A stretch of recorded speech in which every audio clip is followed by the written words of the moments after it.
नमस्कार, आप देख रहे हैं भारत क्रांति न्यूज। मैं हूं शिवशंकर दुबे। भदोही जनपद के बीते सप्ताह की तमाम बड़ी और अहम खबरों के साथ हम भारत क्रांति न्यूज के विशेष साप्ताहिक समाचार को लेकर हाजिर हैं। तो आइए शुरुआत करते हैं आज की बड़ी खबरों के साथ।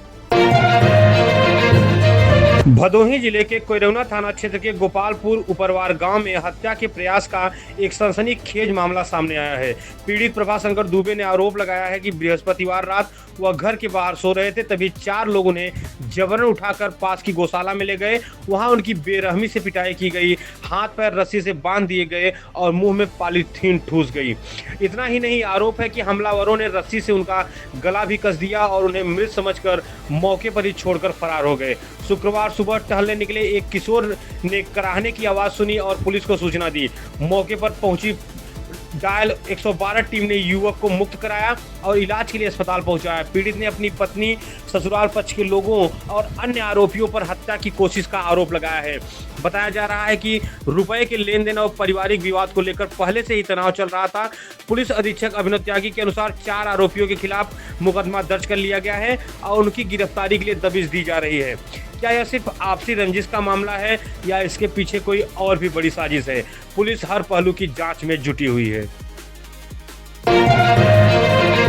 भदोही जिले के गोपीगंज कोतवाली क्षेत्र के गांधी गांव से एक दुखद खबर सामने आई है। शुक्रवार दोपहर 22 वर्षीय आकाश प्रजापति का शव गांव के बाहर सिवान में एक बबूल के पेड़ से फंदे पर लटका मिला। घटना की जानकारी मिलते ही परिजन और ग्रामीण मौके पर पहुंचे और आकाश को तत्काल सामुदायिक स्वास्थ्य केंद्र ले जाया गया, जहां डॉक्टरों ने उन्हें मृत घोषित कर दिया।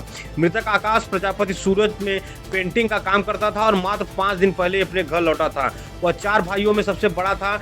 आकाश के पिता विकास प्रजापति ने आरोप लगाया है कि गाँव के एक युवक के साथ रुपए के लेन देन के को लेकर विवाद चल रहा था। उनका कहना है कि इसी तनाव के कारण उनके बेटे ने यह कदम उठाया। इस सूचना मिलने पर जंगीगंज चौकी पुलिस पर मौके पर पहुंची और शव को पोस्टमार्टम के लिए भेज दिया। मामले में एएसपी शुभम अग्रवाल ने बताया कि पुलिस सभी पहलुओं की जांच कर रही है और पोस्टमार्टम रिपोर्ट का इंतजार किया जा रहा है। फिलहाल पूरे गांव में शोक का माहौल है। भदोही जिले के लिए एक बड़ी और बहुप्रतीक्षित खबर सामने आई है। 333 किलोमीटर लंबे विंध्य एक्सप्रेसवे की विस्तृत परियोजना रिपोर्ट यानी डीपीआर तैयार करने का काम शुरू हो गया है। यह महत्वाकांक्षी एक्सप्रेसवे भदोही जिले के 52 गांवों से होकर गुजरेगा, जिसकी लंबाई जिले में करीब 35 किलोमीटर होगी।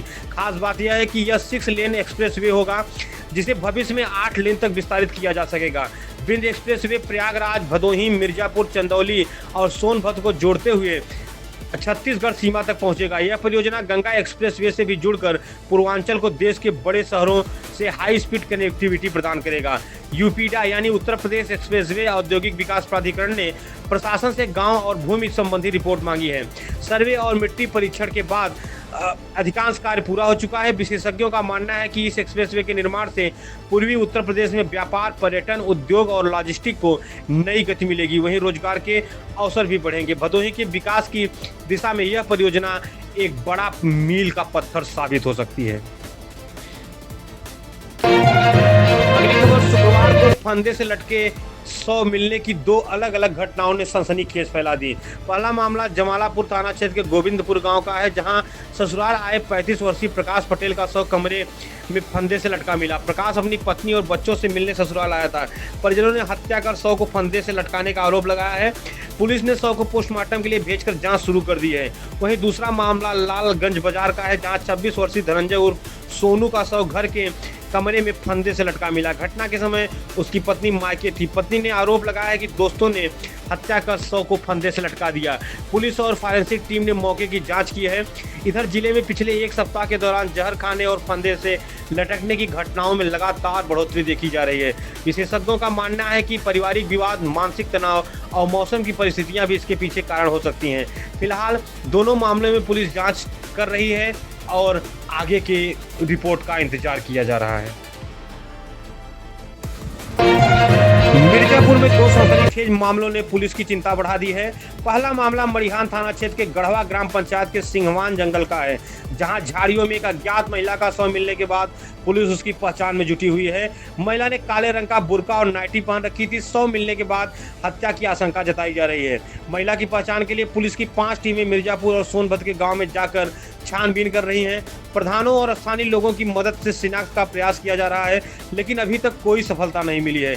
वहीं दूसरा मामला कटरा कोतवाली क्षेत्र के नटवा मोहल्ले का है, जहां 15 जून को एक महिला गंभीर रूप से घायल अवस्था में मिली थी। महिला का गला काटा गया था और उसे उपचार के लिए अस्पताल में भर्ती कराया गया था। पुलिस के अनुसार महिला की पहचान बिहार के पूर्णिया जिले के शीला देवी के रूप में हुई है। उनकी हालात में सुधार हो रहा है और वह भोजन भी करने लगी है, लेकिन अभी भी बोलने की स्थिति में नहीं है। पुलिस को उनके बयान का इंतजार है, जिससे मामले की सच्चाई सामने आ सके। भदोही के ज्ञानपुर में टीईटी यानी शिक्षक पात्रता परीक्षा की अनिवार्यता के विरोध में शिक्षकों ने जोरदार प्रदर्शन किया।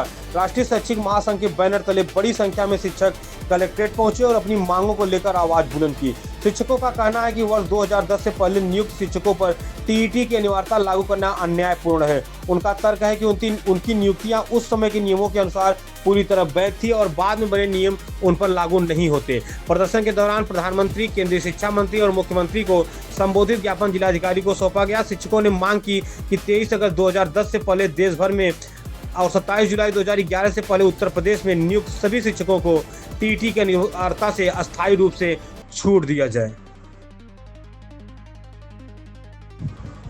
भदोही जिले में विकास कार्यों की समीक्षा बैठक के दौरान जिलाधिकारी शैलेश कुमार ने लापरवाही पर बड़ा एक्शन लिया है।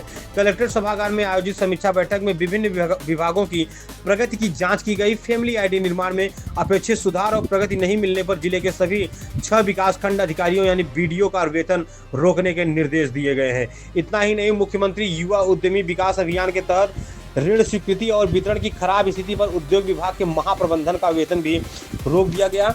जिलाधिकारी ने अधिकारियों को सख्त निर्देश देते हुए कहा है कि सीएम डैशबोर्ड पर कमजोर प्रदर्शन करने वाले विभागों को जल्द ए श्रेणी में लाया जाए। साथ ही प्रधानमंत्री आवास योजना, मुख्यमंत्री योजना में केवल पात्र लाभार्थियों को ही लाभ देने तथा अपात्र पाए जाने पर तत्काल धनराशि वसूल करने के निर्देश दिए। डीएम ने जर्जर सरकारी भवनों, आंगनवाड़ी केंद्रों, विद्यालयों और पशु चिकित्सालयों की मरम्मत को प्राथमिकता देने के साथ ही बारिश के मौसम को देखते हुए गौशाला और सभी आवश्यक व्यवस्थाएं सुनिश्चित करने के निर्देश दिए हैं। अगली खबर भदोही पुलिस की तरफ लेकर चलते हैं। भदोही पुलिस ने बड़े साइबर ठगी रैकेट का पर्दाफाश करते हुए 2 आरोपियों को गिरफ्तार किया है। पुलिस के मुताबिक यह गिरोह फर्जी ट्रेडिंग और इन्वेस्टमेंट वेबसाइट के जरिए देश भर के लोगों से करीब 50 करोड़ रुपए की ठगी कर चुका है। गिरफ्तार आरोपियों की पहचान नंदापुर निवासी मन्नू सिंह और चकसिखारी निवासी ओम प्रकाश गौतम के रूप में हुई है। दोनों को बनकट चनौरा क्षेत्र से गिरफ्तार किया गया।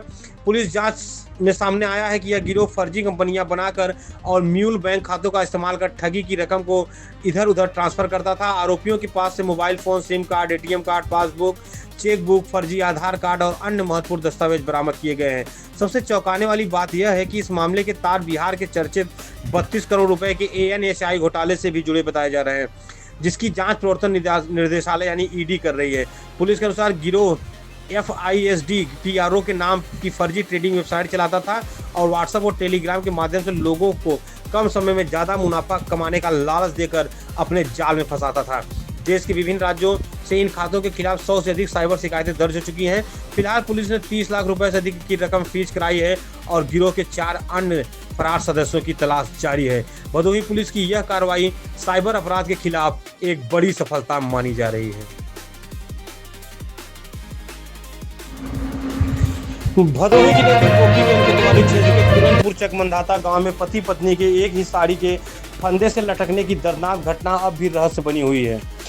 इस घटना में 23 वर्षीय नीलम की तो मौत हो चुकी है, जबकि उनके पति 30 वर्षीय सूबेदार वाराणसी ट्रामा सेंटर में जिंदगी और मौत के बीच संघर्ष कर रहे हैं।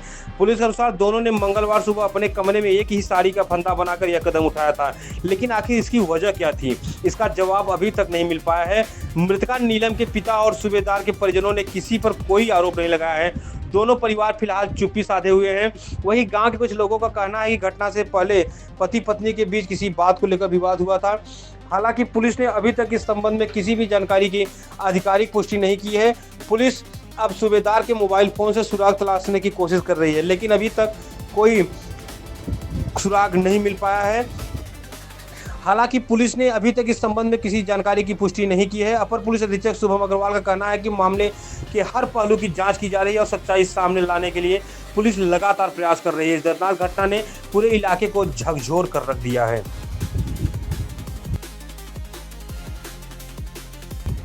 अगली खबर जौनपुर जिले के मड़ियाओं कोतवाली क्षेत्र में बेहद दर्दनाक और सनसनीखेज मामला सामने आया है। सुबह से लापता 14 वर्षीय बालक का शव करीब 6 घंटे बाद घर से 500 मीटर दूर जंगल में मिलने से पूरे इलाके में हड़कंप मच गया।